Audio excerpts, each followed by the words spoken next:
Hello, friends, and welcome. My name is Tammy Simon. I'm the founder of Sounds True, and it is a joy and an honor to welcome you to this special session, How to Create Change That Sticks, a Nervous System Roadmap for Transformation with Dr. Jeffrey Rutstein. Let me tell you a little bit about Dr. Rutstein. He's a clinical psychologist who's been practicing for over 40 years.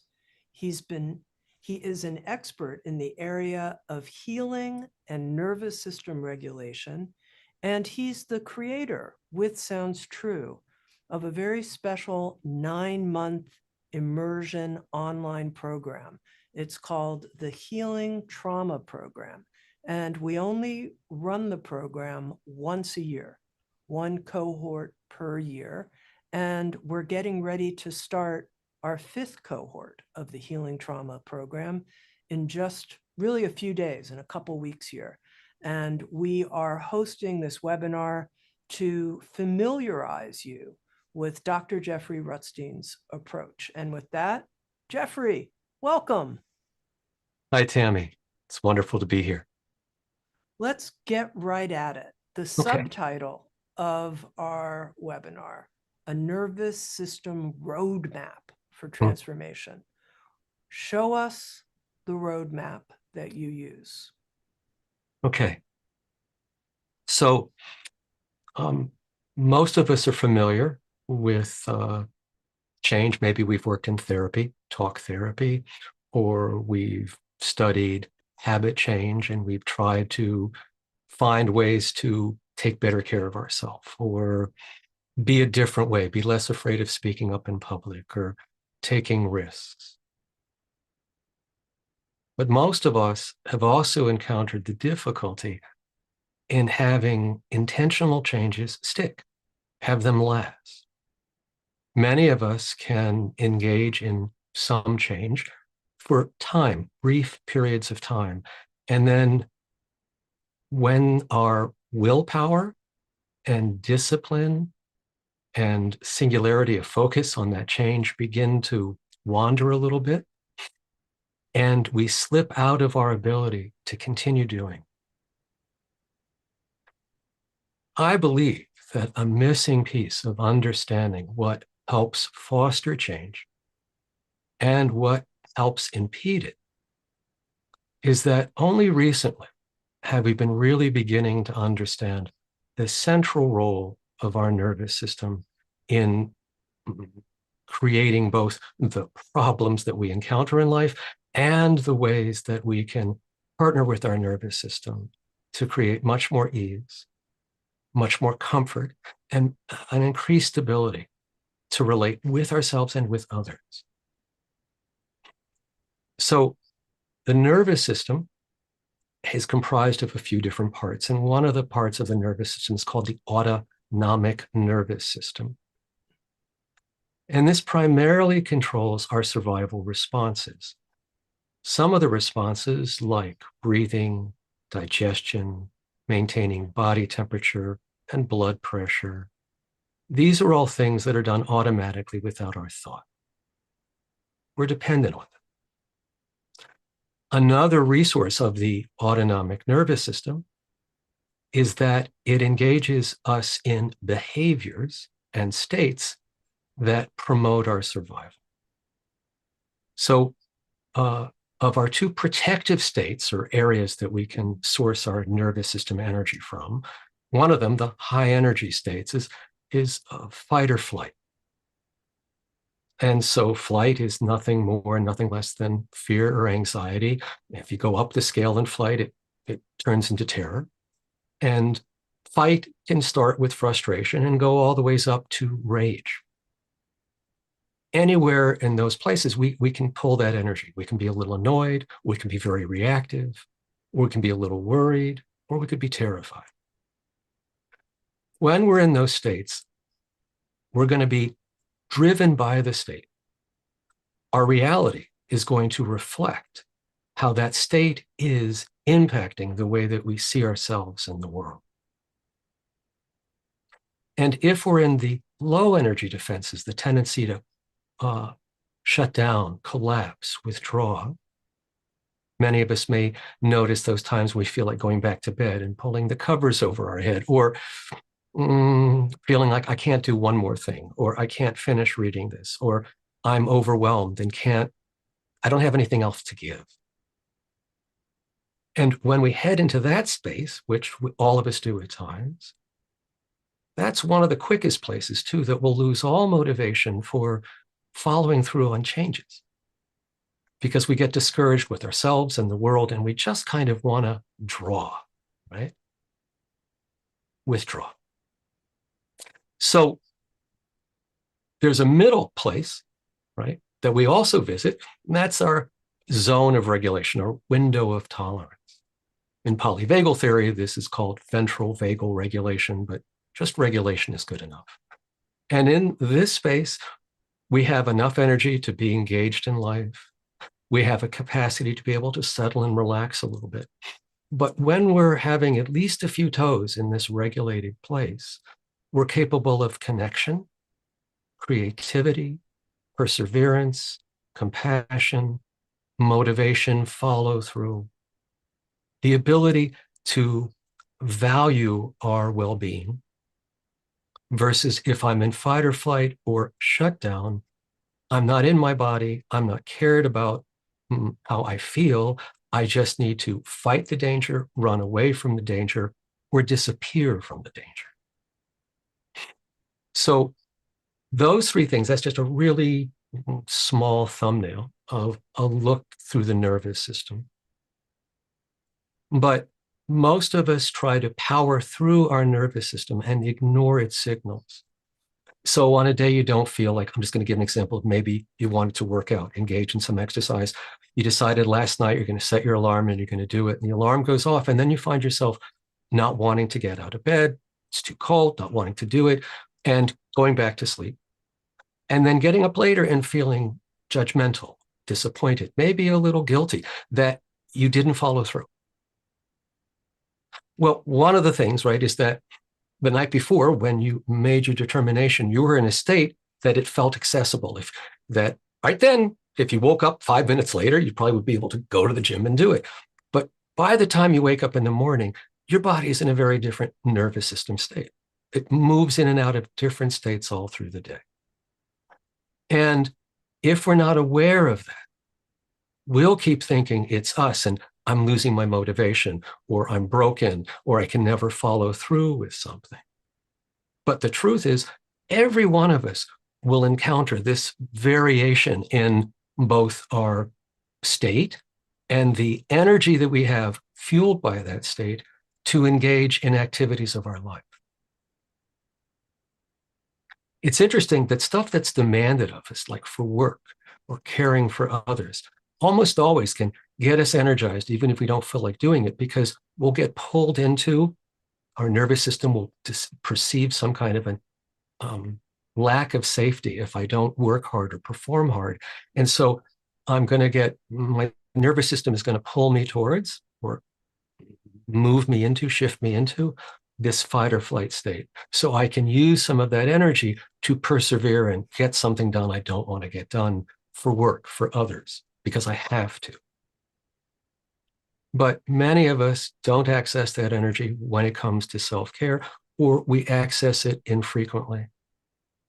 And if anything that we have to do, like to follow through in a program, has to come from us consistently whipping up a certain amount of fight or flight energy in us, we're not going to continue doing it. After a while, it'll become exhausting or too hard to pull up that energy. It will feel easier to let the activity go, let the goal go, instead of feeling like you have to rev up the engine so much. Most of us have not learned how to make change by working with and through the nervous system. And our nervous system is designed, right, both to save our life and also to basically make us a carbon copy of ourselves every day. is the nervous system wants to be able to automate behaviors and thinking, just like we walk without thinking about it or can dial a phone without thinking about it necessarily. The nervous system wants more and more of our day to be automated. And so that means not really paying attention to much things. And we ourselves don't regard the nervous system's information to us usually as something we want. I don't want to be anxious now. I don't want to be tired now. Instead of interpreting it or trying to get curious about what's the message here, instead we react against and fight with our own internal system. And it's very clearly seen when we try to make changes behaviorally, like again, in how we comport ourselves in relationships or the way that we take care of our body, or with eating, or with school, or with personal development and self-growth. How we approach all of these things can either be in a partnership with our nervous system, where if we are, we will be more capable of learning and more capable of shifting.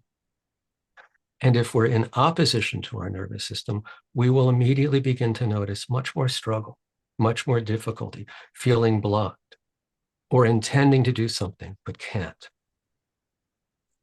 I've told this story before, but when I was younger, I was terrified of the ocean.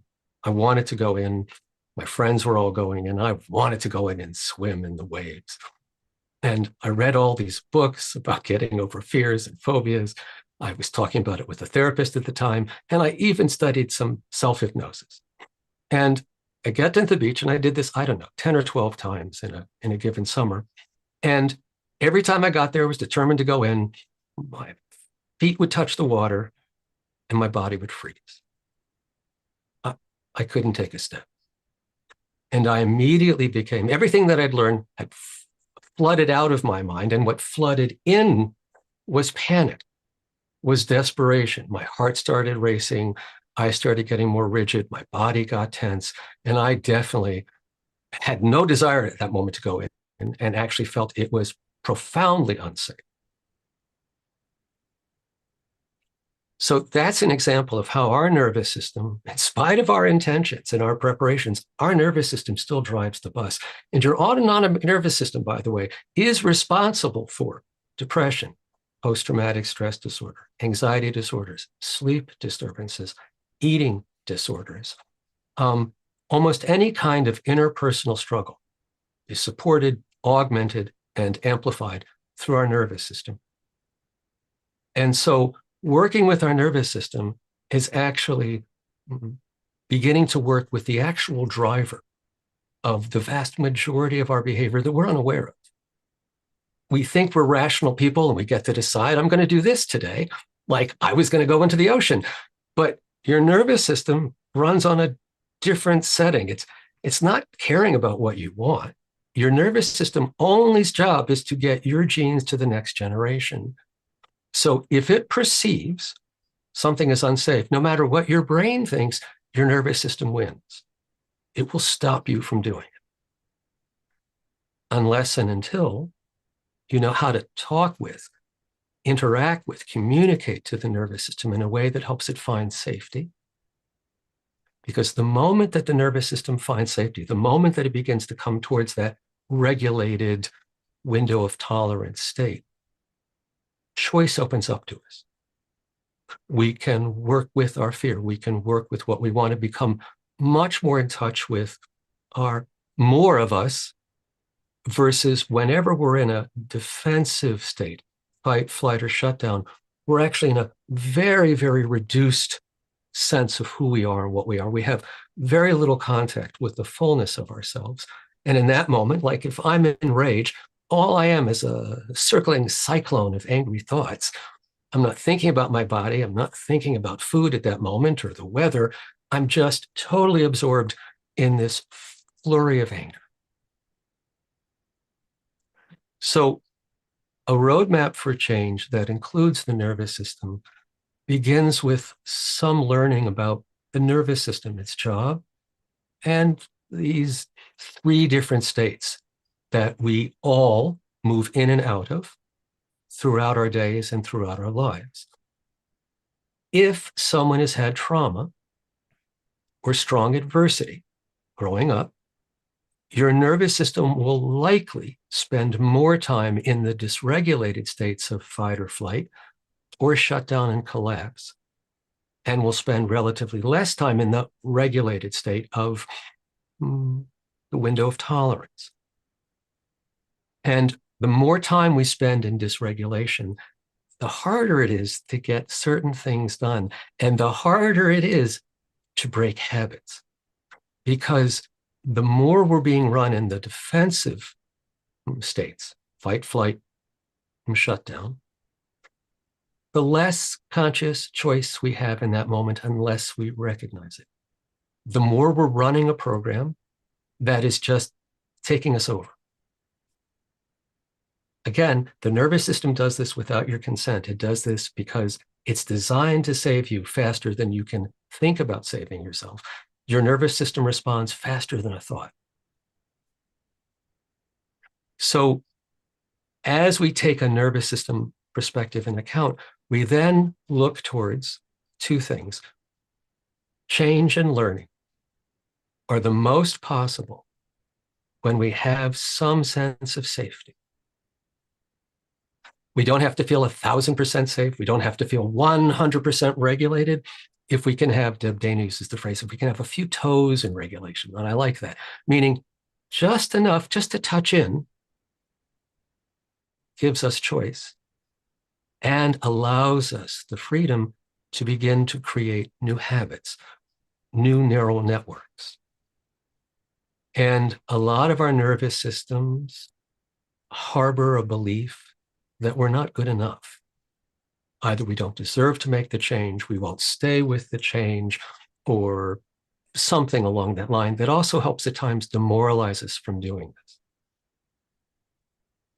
So working with the nervous system is working with the perspective of how do you partner with a system that's built for safety and protection in such a way that you provide it what it needs so it gets out of the way.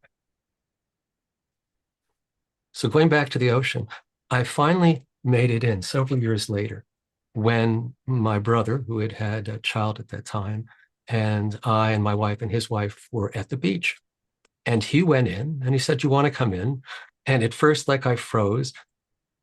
But then he came back to me and he smiled and he said, "It'll be fun." But the way that he did it, there was something that actually in his demeanor made me feel safer, made me feel like even if I was scared, I could go and I didn't have to pretend I wasn't scared. And I went in. But I wouldn't have been able to get in by my head alone. What was central is that my brother provided a missing ingredient.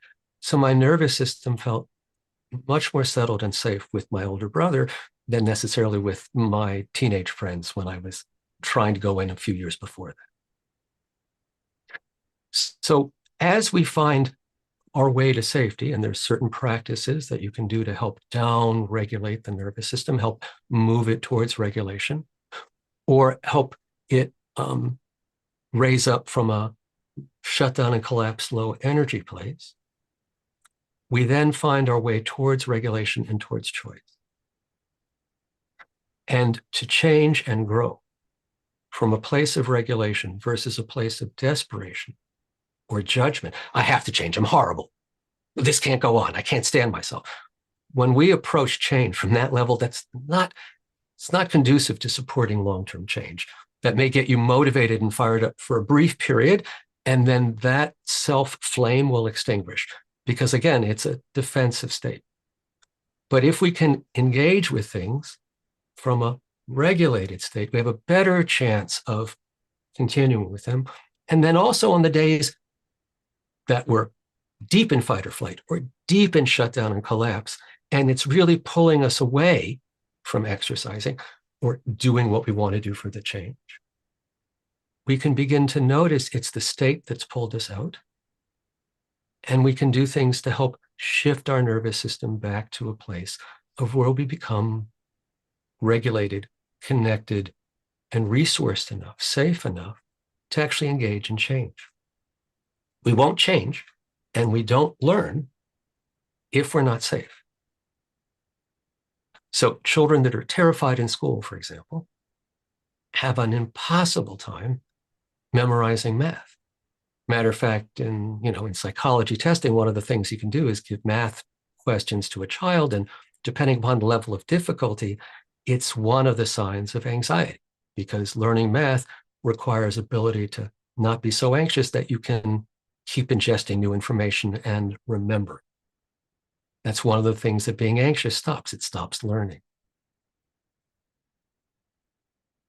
So finding our way to safety, understanding we're not, when I'm backtracking, I've been trying to change to be more open-hearted in the world, say.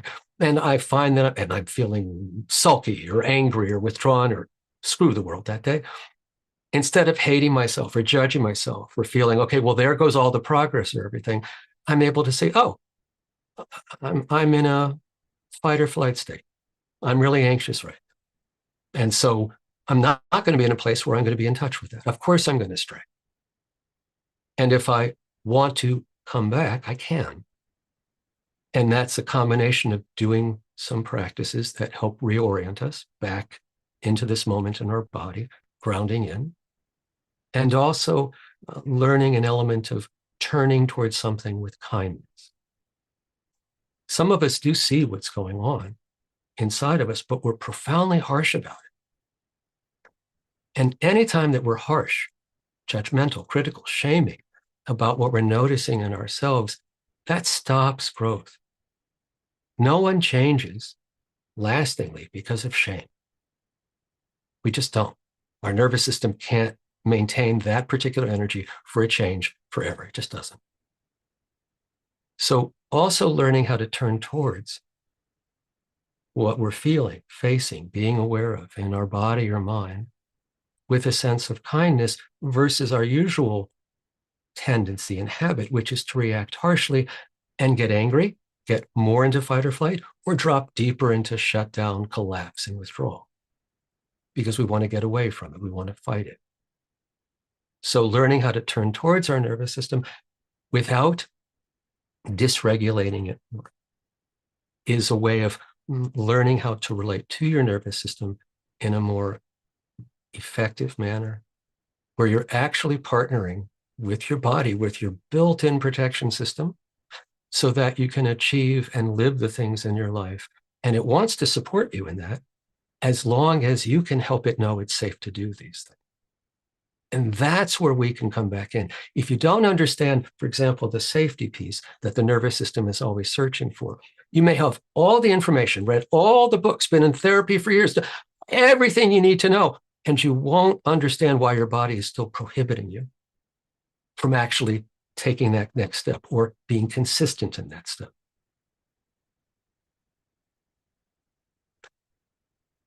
So in a nutshell, that's the beginning and the middle of making changes. As we go deeper, we can also look into, through traditional methods too, about what we're struggling with and understanding it. So our usual ways of having some insight are also important. But, and I was trained originally as an analyst, which was a very traditional form of therapy, but it's all talk therapy, and it's very cognitively based, thought-based, talking about emotions, talking about feelings. And that was okay. It could be helpful. People could really gain a deep insight into why they are like they are. But it didn't help people change, because insight alone isn't sufficient for change.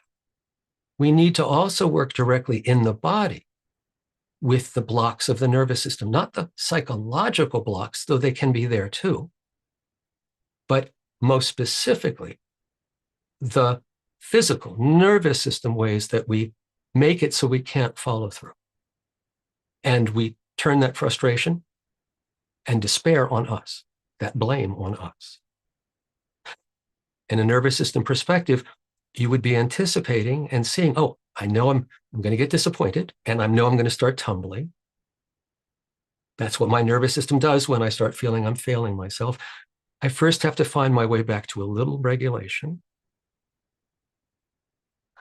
And as I do that through practice, I become more able to see things with a clearer vision instead of a vision that's distorted by my state. When I'm angry, I'm only going to see anger. When I'm afraid, I'm only going to see scary things. When I'm ashamed, I'm only going to be able to register my shamefulness. And when I'm shut down, I don't want anything or anyone around me. That limits my ability to even know where I am and what I need. I just want out. How's this landing in you, Tammy? Well, you've said a lot, and it's interesting that you shared that you did self-hypnosis at one point, because I thought, wow, listening to Jeffrey, he has such a hypnotic effect on me. It's amazing. There's a lot here. I want to pull out a couple of threads. Okay. You've said healing is about how effectively you partner with your nervous system. And I think for many people, it feels like the nervous system is operating on its own. It's dancing to its own music. How am I supposed to partner when it's, takes me over? It takes me over. I'm out until it runs its cycle. Let's say I get angry about something. I have to cool off. How can I partner with a nervous system that seems to have a mind of its own? A great question. Your nervous system does have a mind of its own, and it is interested, like I said, solely in protecting you. And all of this is about learning how to dance with, right? So we don't try to stop the nervous system's responses and rhythms. That's not helpful, and that's not what we're looking for. What we're looking for is not necessarily being carried away further by this state. And what I mean by that is unnecessarily. So it's something if, someone cuts you off on the highway going at fast speed, it's dangerous and it's annoying. You get angry. Okay. A lot of people would. But maybe a few minutes later, 10 minutes later, they're over. But if you find that that night, the next day, the following weekend, you're still telling friends about that person who cut you off, your nervous system is staying in that state much, much longer than it needs to. And a lot of us do this. We stay anxious a lot longer than we need to. We stay angry a lot longer than we need to, or we stay shut down a lot longer than we need to. It's not that we go there. It's that some of our nervous systems tend to linger there, and that directly impacts the quality of our life.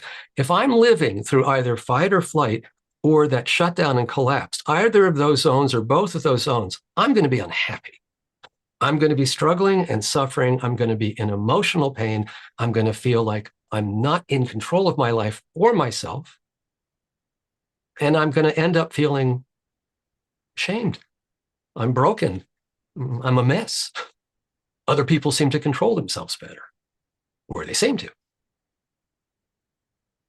So we start with learning what the nervous system does, and that, yes, it's dragging you to states because it's perceiving through a quality we call neuroception. It's perceiving a sense of danger. And it reacts based on that, not on what you're thinking, but on what the nervous system perceives. Neuroception is it's a term coined by Stephen Porges, and it means the ability of our nervous system to sense the nervous system of others in a group or area, and interactions between my nervous system and directly someone else's. So our neuroception looks on the inside, the outside, and the in-between in a relationship, always scanning for what's safe. And if it ever detects something unsafe, it will immediately go into a defensive reaction, either fight or flight or shut down, depending upon how severe the danger is that's perceived. So just saying on this one more thing, right, is that there's two types of neuroception, matched and mismatched. And matched neuroception is why I detect danger and there's danger there, or I detect safety and there's safety there. Mismatched neuroception is when I feel great danger, but there is none, or I'm feeling great safety and it's actually quite dangerous. most of our day-to-day nervous system trippings are from mismatched neuroception, meaning they're reflecting another time and place that we learned the danger of something, but it may not be now, right? So, for example, I had a very reactive and self-absorbed mother, and it was a danger for my nervous system to disappoint her because of the consequences that would happen. As an adult, I started carrying that fear into other relationships about disappointing someone. And it felt oppressive to me. It also felt automatic. And I felt it was a justified worry until I began to really finally look at it and see, well, I have disappointed people and no one has reacted ever like my mother did. So I was then able to work at noticing when my nervous system would anticipate disappointing someone and getting anxious about it. And then working with that, calming myself down, reminding myself once I'm more regulated that this isn't about my mom. This person isn't going to cut off the relationship with me or hate me or shame me if I'm late or if I don't complete something perfectly. And that from that point, I could spare myself hours, days of suffering, circling with this fear of shame or this feeling of impending doom or the sky is going to fall. So learning to work with our nervous system allows us to both access comfort and begin to break old patterns of where we were more limited, fear-based, much more absorbed by our shame or our not worthy of being loved or respected, or carried away by our long-held anger and resentment, which again is probably not from now, but it is determining your mood, your behavior, your bodily health, the stories that you hear in your head, and the quality of how you can connect or not connect with others. The more that we're in fight or flight or shut down and collapse, we're less able to connect in a meaningful way with other people. Jeffrey, let me ask you a question. To that person who says, truth be told, I don't think I've ever felt safe at some kind of bottom line level. I've always had some slight dysregulation running my life because of adverse early experiences or early trauma or some type of serious inherited intergenerational trauma. There's always been something in me that's like, better watch out, better watch out. No, you're not really safe. You're not really safe. You're not safe. You're not safe. And now you're telling us that lasting change will come from interrupting this pattern in some way, if I understand you correctly. But this is a nervous system pattern that's like laid down in the bloodstream. Is there hope? Yes, that's the amazing thing. That's the amazing thing. I mean, look, I'm subject number one. I was an anxious mess as a child. I was so obsessive compulsive. As 9 or 10-year-old, right? My mother sent me to therapy because I was pretty impossible and really struggling. And I had great insight as to why I was so worried and had better insight by that time too into my mother's level of problems and wounding. But no therapy ever taught me about regulation. I started learning that myself at 11. That's when I started doing pranayama because there was nothing in my therapy that was helping me be less anxious. I was talking about it, but that was making me understand it, but not reducing it at all. Didn't touch it. The only thing that touches this felt baseline level of activation that we feel inside of ourselves or the shutdown and collapse is when we work through the body, is when we deliberately do things that help the nervous system shift from feeling unsafe to accessing safety. Here's an interesting thing. The body does not distinguish friendly touch if a beloved is touching you or if you are touching yourself. And when you simply make gentle contact with yourself, can be firm, but not harsh, um, the body already begins to shift. Without you doing anything else, the offering it contact is a way of telling your nervous system it's safe. This is not something you have to think or practice or make your brain or nervous system do. It's simply the touching. It's simply the contact. That's one of the ways of regulation. There's many. And again, there's regulation practices that are somatic-based practices. There's regulation practices that are also awareness-based practices. But we capitalize on the ones that tend to help the nervous system shift into greater regulation. Because when we have regulation, we have the capacity to do so much more. So yes, there's absolutely great hope with this. I'm passionate about teaching this because this has been the most transformative thing that I have ever learned for myself and for all the people, patients and students that I work with. Now That you mentioned Jeffrey, somatic practices and awareness-based practices, yes, and you shared with us this very uh, beginning doorway in somatic practice that I can touch myself mhm. firmly, and it can be like the warm touch of another. I don't know what you mean by awareness-based practices to work with the nervous system. Okay. So our awareness gets hijacked whenever Yes. we're in a state. So if I'm angry, my awareness is only on, my attention is on the source of my anger, how that person's wrong, and how I have to prove I'm right. And if I'm afraid, I'm doing it with fear. And if I'm ashamed or shut down or collapsed, I'm doing it with each of those. Just lost what I was going to say. Um, what was the question again, Tammy? It was about awareness-based Thank you. practice. Thank you. Okay. So I lost myself easily there. So with an awareness-based practice, we notice where attention has gotten distracted to. I'm all absorbed in this worry. I'm all absorbed in this resentment. And then we can consciously shift our awareness to sensation. That's usually the most helpful thing to do. That's neutral. Now, it could be where your sit bones meet the chair or your feet meet the floor. It also could be paying attention to sound in the room or quiet or silence in the room.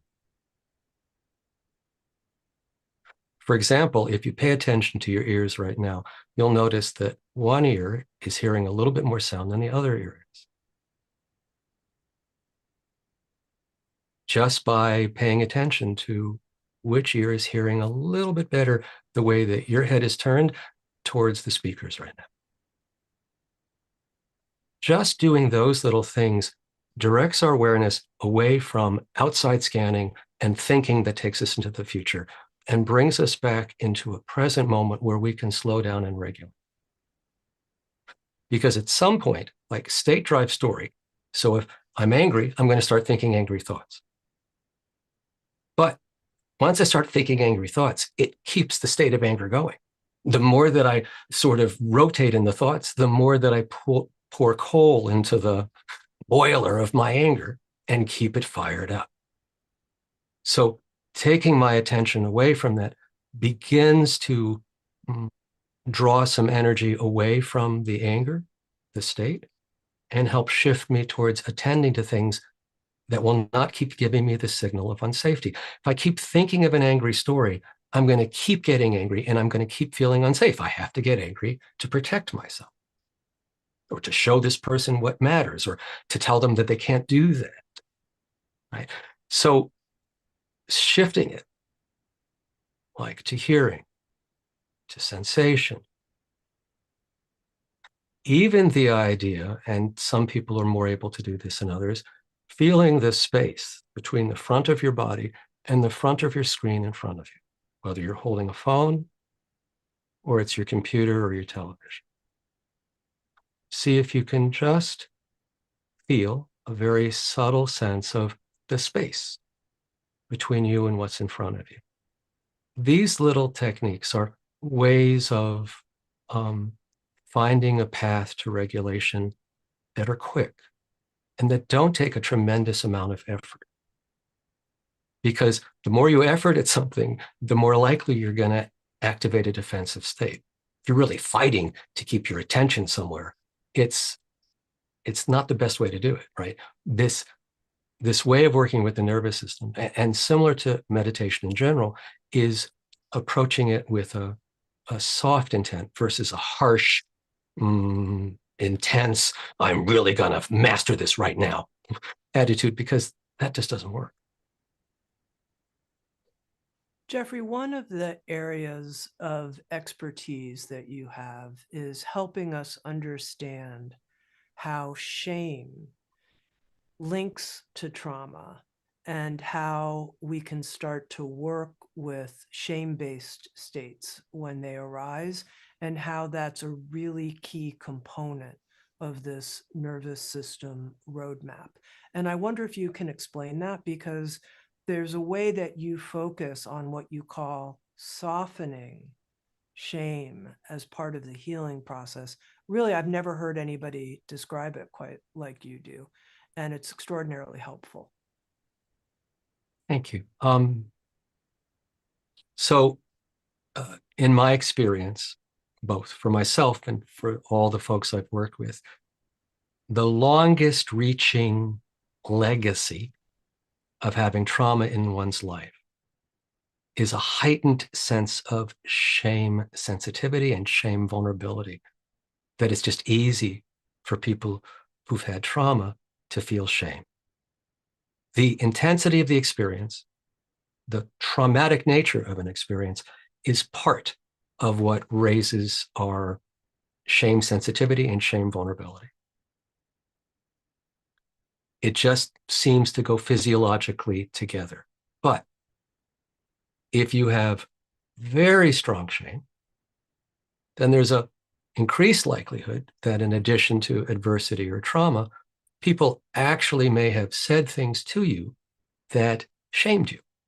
If you had a parent that was narcissistic or abusive or an alcoholic or just very dysregulated or manic depressive, so they can go into rages, then a lot of times people who have more of a serious mental illness or a strong trauma background with strong nervous system dysregulation, either of those, can act out in shaming, harsh ways to the children.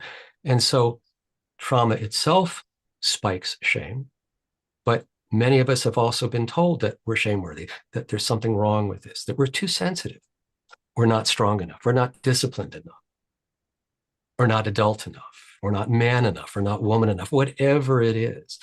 And these messages continually recirculate through most people's days, creating for some people a tendency to move into fight or flight because they have to interact with some people at work and they become a little afraid of, am I prepared? Will they accept me? Will I do good enough? Right? And it's not overwhelming them. They're not going to have a panic attack necessarily, but it's this stirring, this constant stirring. Or was I polite enough with the cashier? This kind of looking over your shoulder or feeling worried about doom approaching you in some way that's your fault.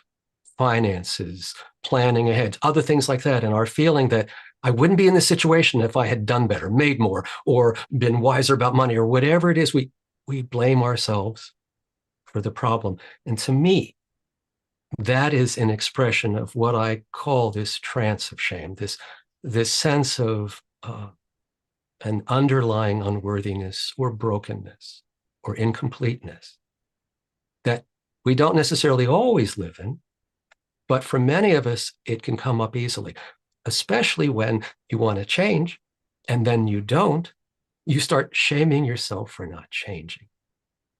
So I believe it's essential to help people understand what shame really is. in my experience with shame, right, when I was listening to shame, I was terrified it was true. Oh my God. Like I didn't want to feel those feelings. I didn't want to think those thoughts because, oh my God, if it's true, no one's ever going to love me, that no one's going to be with me. I'm a horrible person. So most of us don't want to look at shame because we're terrified that our worst feelings are true. But good news is shame is a state. Shame is sourced from that lower energy area of shutdown and collapse. So your nervous system has to be in a state that supports access to shame. Now, you can also have access to shame if you also have anxiety because you can have mixed states. You can have access to shame and can be terrified that other people are going to find out about it. Or you could be in shame and be enraged at yourself that you've done something so shameworthy. But shame is a state. Shame is not the truth about you, but shame is a protective state. Because if you feel ashamed, it shuts you down. It stops your anger cold. It stops your motivation for change cold. It stops you saying anything cold. Shame makes you want to melt through the floor and disappear. Shame wants to erase you. So when we have shame, it feels like there's something that we can't control and it's our fault. And in my experience, the vast majority of humanity has some level of unworked with shame that they're assuming is their fault, that whatever they feel shameworthy about, they believe is true about them. So a big course of emphasis, both in our 9-month program and for anyone working in a nervous system perspective, is like I was saying before, is turning towards what you're noticing with a sense of kindness. Because our shame, when we feel shame, what will automatically happen is we will go even lower into shutdown and collapse. It's a very deflating, collapsing, negating energy. So shame robs us of the very strength that is part of ours, that allows us to take care of ourselves and our life. Shame pulls that motivation away. It dissolves it. And it also pulls away the capacity to be as self-aware. Our self-awareness dramatically diminishes when anyone is in shame. So it's really helpful to begin to notice, oh, I'm in shame right now. And the nervous system perspective, what I love about this is that it's not pathologizing. Everybody has a nervous system. Everybody's nervous system gets dysregulated, and everybody can learn how to better regulate it, period. It's not about you're broken, you're pathological, um, you know, you're boo-boo. That was the technical term we used. But the idea is that this is not something wrong. This is something that's just wired in hundreds of thousands of years. And it's something that we can now begin to consciously interact with and change. We'll never erase the nervous system. That's never the issue, but it always is going to be there to protect us. But for example, so many of us spend so much of our time lost to criticizing ourselves, judging ourselves, hating ourselves, feeling down on ourselves. And again, I said this before, but I want to repeat it. It's really important because a lot of people think, well, if I don't shame myself, I won't change. But the truth is, if you shame yourself, you're much more likely not to change because you'll make it impossible. You won't have any care for yourself to change, and you can't maintain change out of hate. That doesn't work too long. Now, Jeffrey, I know that you and the team at Sounds True have done quite a lot to design the 9-month online immersion experience to really address what we've been talking about, which I Yeah. think most people listening, I think, probably are hearing themselves. I'm hearing myself in what you're describing. I'm hearing how I get caught in shame states, how often I experience chronic dysregulation, and it takes me a while to get my two toes back into regulation, even though I've learned some of these techniques and they kind of sort of work, but then they don't really work, and they do sort of work, but they don't really work. And I want to know more about the 9-month program and its design to create lasting change? Because I know you have an utter conviction based in the results that you've seen from previous cohorts. So I want to hear more about it. So when you and I spoke those years ago about creating this program, we were both very, very clear that I wanted this, you wanted this to be transformative, to not be just something that people learn about and then walk away and don't feel changed, impacted by it, that nothing grows or feels helpful. So I created a program based on, number one, a container that's safe, a sanctuary of safety, and of a similar tribe of folks walking a path of trying to begin to get to know their nervous systems and befriend them, and encountering all the problems that all of us do along the way. So we devised a curriculum. We have some wonderful world-renowned folks with us that are the leaders in trauma treatment and theory and therapy out there. And then we created a community, a safe community. It's really important to have a sense of being witnessed and included. Many, many trauma survivors feel very isolated and alone. And it is healing sometimes to be in a community where so many people understand kind of exactly what you're struggling with, because they do too. So the community piece is very, very important as both a container, but also allowing our participants, both in the lives and in the community that we have that's an online community, a gated community, so to speak, so that it's another safe environment. And we have guidelines for how we want that community to operate, including, being very aware of impact and not saying anything that would be provocative and push someone else deliberately into a defensive state, and actually asking people to be mindful of what state they're in when they're posting and sharing. All of this is to practice in a safer environment so that you can also carry this out by the end into the rest of the real world. And then we wanted to make sure that if people are going to do this, they need support and consistency. So one of the things we asked is people to devote 10 minutes a day to practice, at least 4 times a week. Not a lot, but enough to produce results in the kind of new neural networks they're creating, the new capacity for directing their awareness, for their body awareness, for their increased ability to know where they are state-wise in their nervous system in a given moment and be with it, and also respond appropriately, how to dance with it. So consistency is also supported by, I do 3 lives a month, 2 office hours where we talk about certain subject matter and answer any questions about the program, going deeper, and then 2 sessions with our practice leader, who happens to be my wife, Annalisa. And so there's 5 opportunities a month for live interaction with the community and in a learning environment. Again, the idea is to create an entire field that is, it's one goal is making the experience safe enough and friendly enough, manageable enough, digestible enough that people feel welcomed and comfortable in it.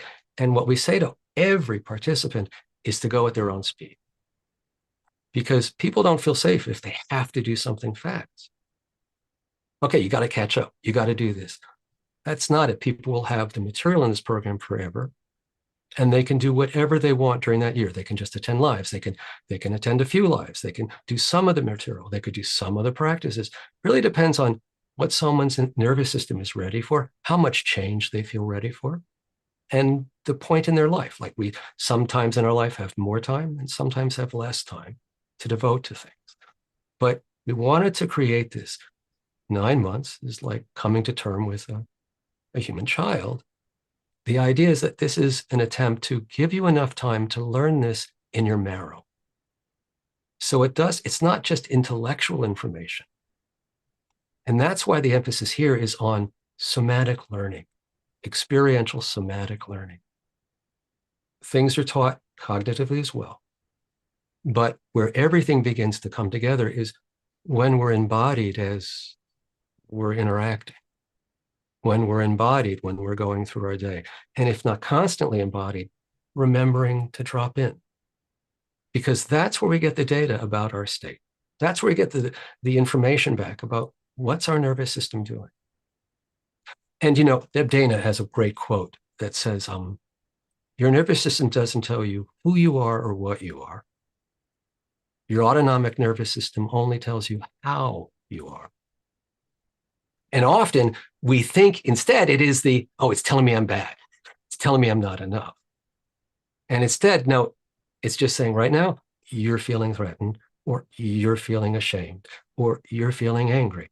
That's all that it's saying, not any moral judgment or proclamation about who you are. Jeffrey, as something we can offer to everybody who's here with us, I wonder if you would be willing to share a practice, one of the nervous system retraining practices that you teach in the program that would help people increase a sense of embodied safety. Okay, sure. So I invite people to take a posture right now. If you're sitting, where you can feel comfortably supported. And ideally, if this is comfortable for your body, your feet on the floor.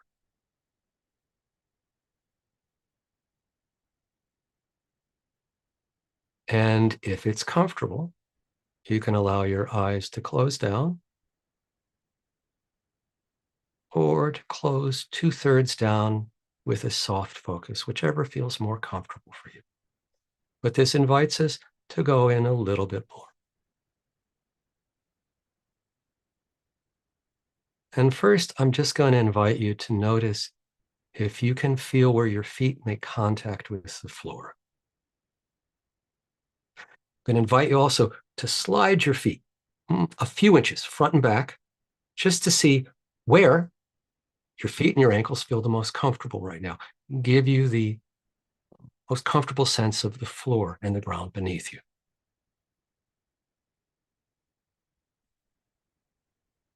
And then just take a little bit of energy and press down a little bit more on the floor, gauging the upper thigh muscles, calf muscles, to push your feet down a little bit more. Just pay attention to the sensation of this increased contact.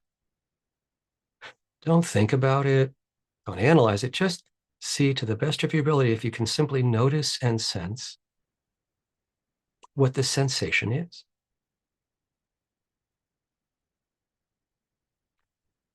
And I'm going to invite you to also expand your awareness. And if you can, include your sit bones meeting your seat. And not your sit bones, then whatever parts of your body are meeting the seat underneath you.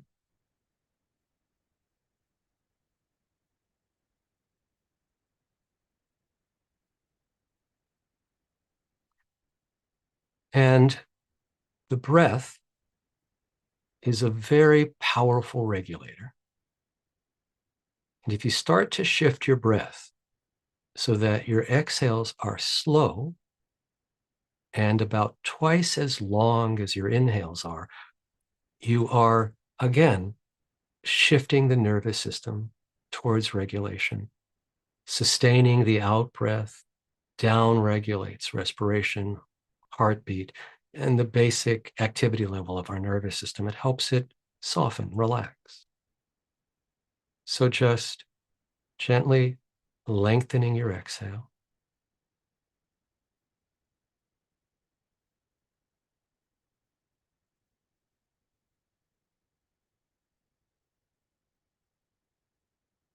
And then finally,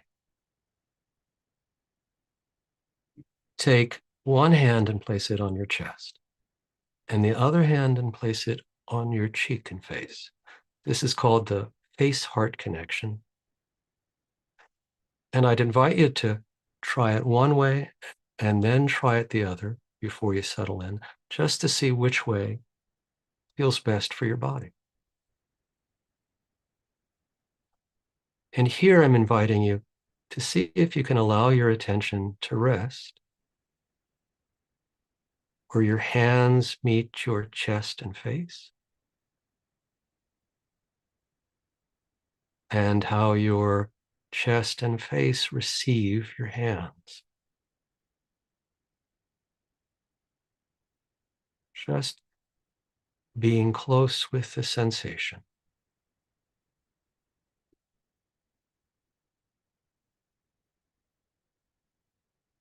And then just notice right now if your mind or body feel quieter, if you feel a little bit more embodied, a little bit more aware of your body's presence here. And again, this is just the natural byproduct of slowing down and accessing a little taste of safety.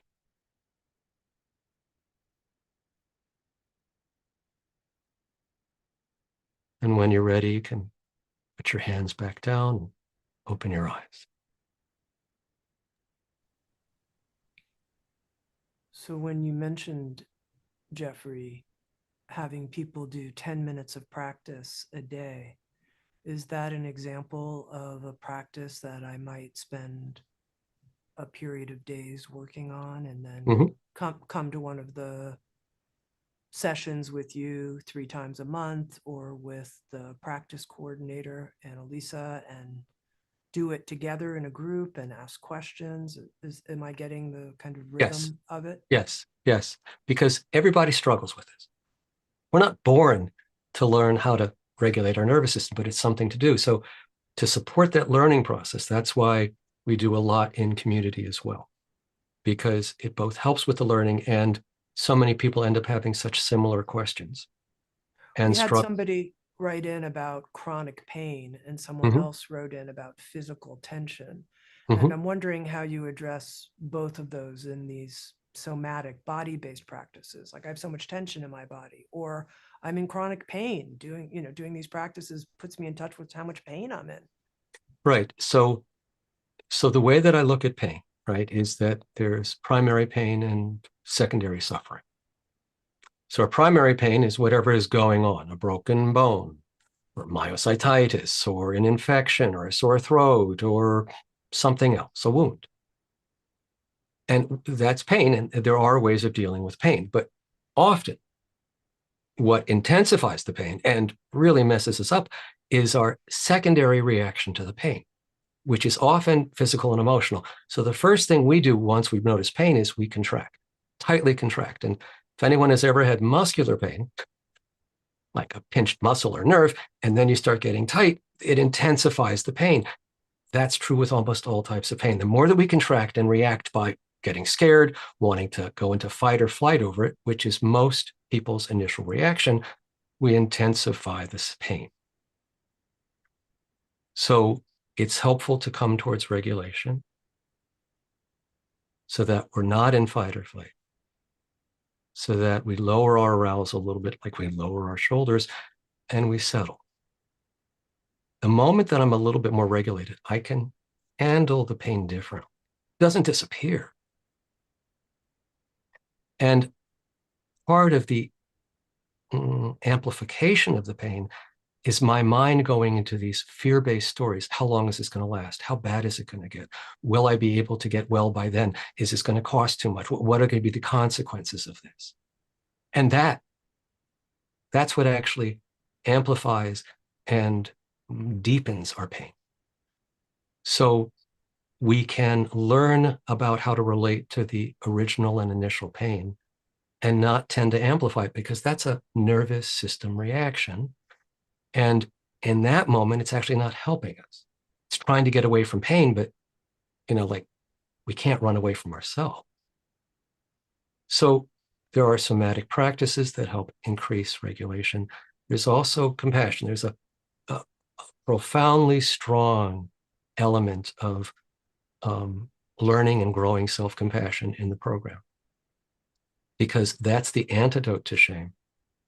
And we often blame ourselves for our pain, blame ourselves for our illness, and blame ourselves for handling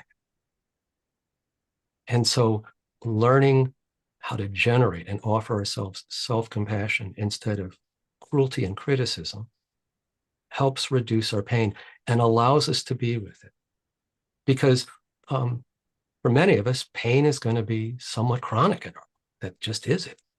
And there are ways of working with it and living with it so it doesn't define us, and that we're not looping all the time about when's the next flare going to happen? When's the next thing that's going to intrude in my life? Where we live our life in fear of symptoms returning.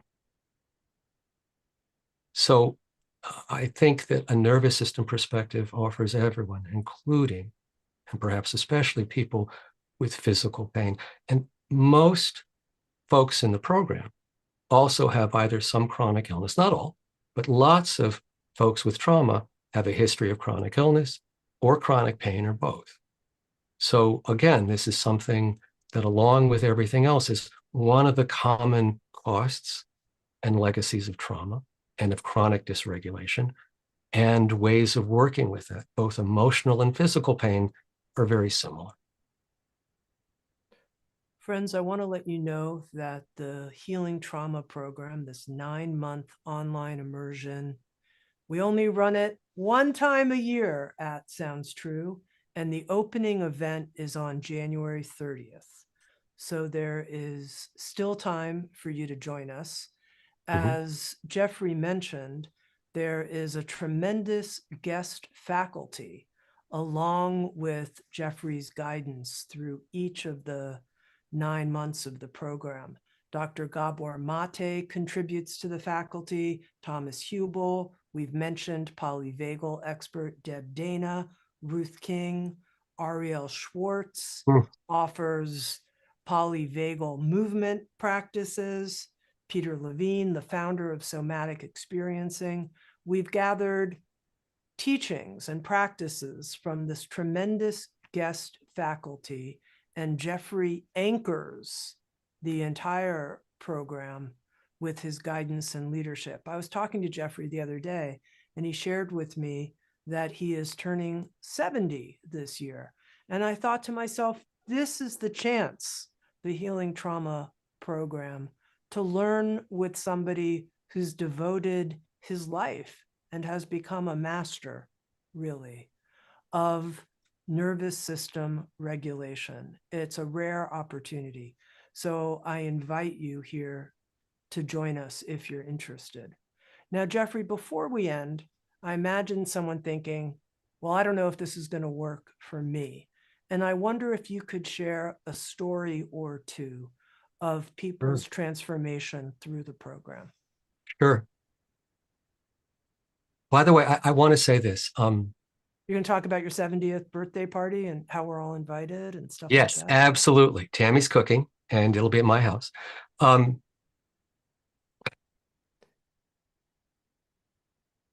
have to say honestly, right, that I hoped that this program would be effective and helpful, but we didn't know how it was going to be until we had our first cohort go through. And all that I can say honestly is that everything that people have gained is even beyond my wildest expectations. That, I mean, I'm amazed. And in many ways, people make deeper, further progress in this 9-month program than people who work with me weekly for a year or two do. Because this program is so integrated, it really offers that. So I do get emails all the time during the year from folks, and one of our participants, a woman, had gone through a tremendous amount of abuse and neglect and was plagued with anxiety attacks and years of difficulty sleeping and being afraid of any kind of confrontations or ever saying something that someone else could consider abrasive or harsh. And she wrote me about how in the third or fourth month of the program, she started sleeping through the night. She was thrilled. And she started taking less and less time. Instead of 3 or 4 hours to go to sleep, she was taking a half hour or a little less. By the end of the program, it was down to about 15 minutes.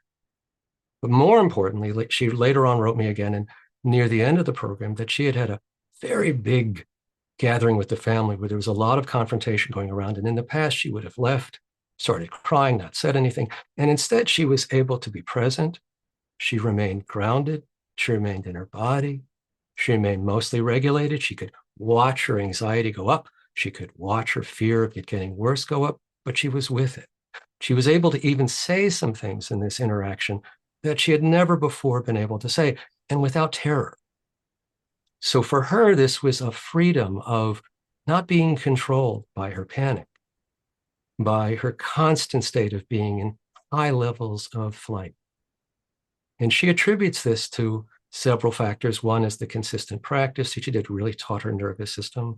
Another huge piece for her was self-compassion. Many of our participants talk about how central that is for their recovery and their healing.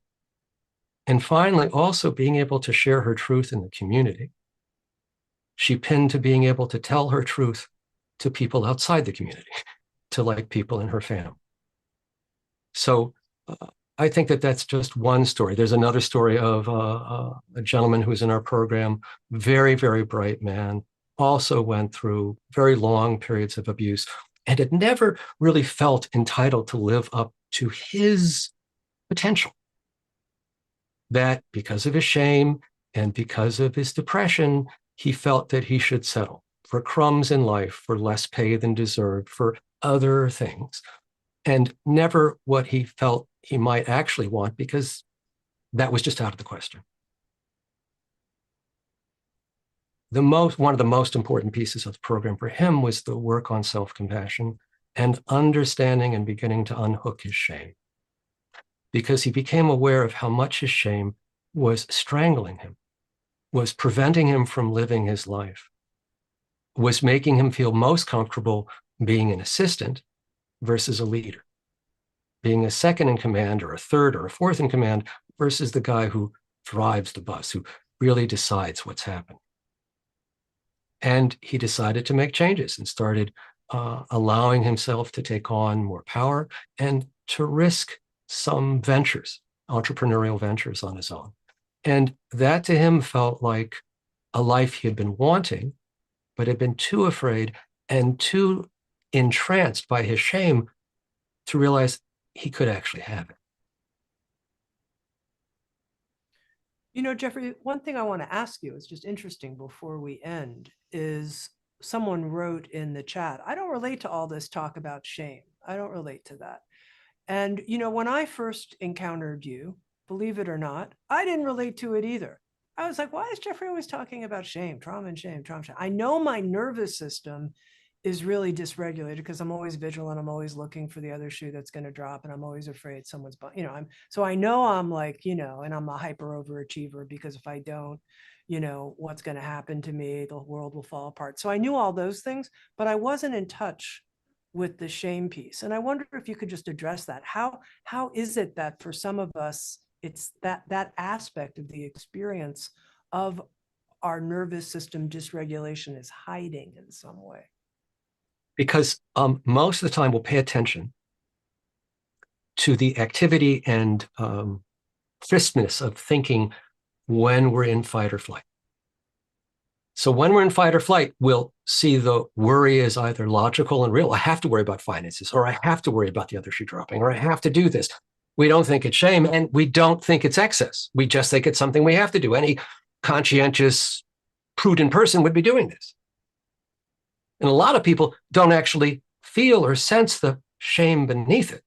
They're much more focused on the loudness of the anxiety or the anger, the drivenness. Shame is quieter. But there's other ways to tell, right? There's other ways to tell about shame. For example, people may not feel they have shame, but then you could ask them, is it easy for you to take a compliment?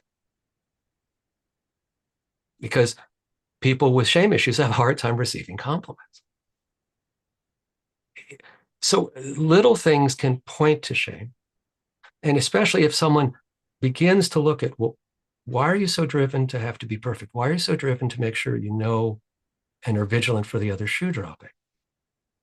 And you first go towards the fear of what would happen, but underneath it is often a belief that it'll be my fault and it'll say something intolerable about me if the shoe drops and I'm not prepared. So shame is something that, I mean, maybe our person here really doesn't have any access to it or doesn't have any shame. Maybe that's true. But I have a feeling it's clouded by the loudness of other aspects of their way of living their life, of their dysregulation. Like you were saying, your sympathetic fight or flight dysregulation was loud, and that got your attention. There's obviously so much to talk about here, and I haven't been able to pull out all of the questions from the chat. I do encourage people, we've put the link to the program to learn more. Jeffrey, I mentioned the guest faculty, and I know some of them come on live during some of the sessions, and some faculty members were presenting content from previous years that Mm-hmm. they presented. I wonder if you can address a little bit how the guest faculty is woven in. So we have 13 guest faculty, and they each have parts of modules, either an entire module or they share modules with others. And then during the year, we're going to have 4 teachers come on. Judith Blackstone, who is an embodiment and realization teacher. Inkem Indefo, who is an activist, an embodied activist, and really works with nervous system states and activism. And she's going to be live with us this year. Ariel Schwartz, who I love, is going to be with us live during her module. And Ruth King will as well. So we have our pre-recorded lessons. We have some live lessons that will take place in one of those 5 lives, usually one of the lives that I lead during the time that those live guest teachers are there. They'll share one of those 3 sessions with me during the month. And just as we're ending here, I'm going to ask my friend Steve Lazard from the Sounds True team, if people have further questions about the program, is there an email address they can write to where someone can answer their questions? Or I want to make sure that people get their specific questions about the program answered. It's a big commitment to do something for 9 months. And so I recognize that people are considering this carefully. Jeffrey, here at the end, any final comments, and we'll say goodbye.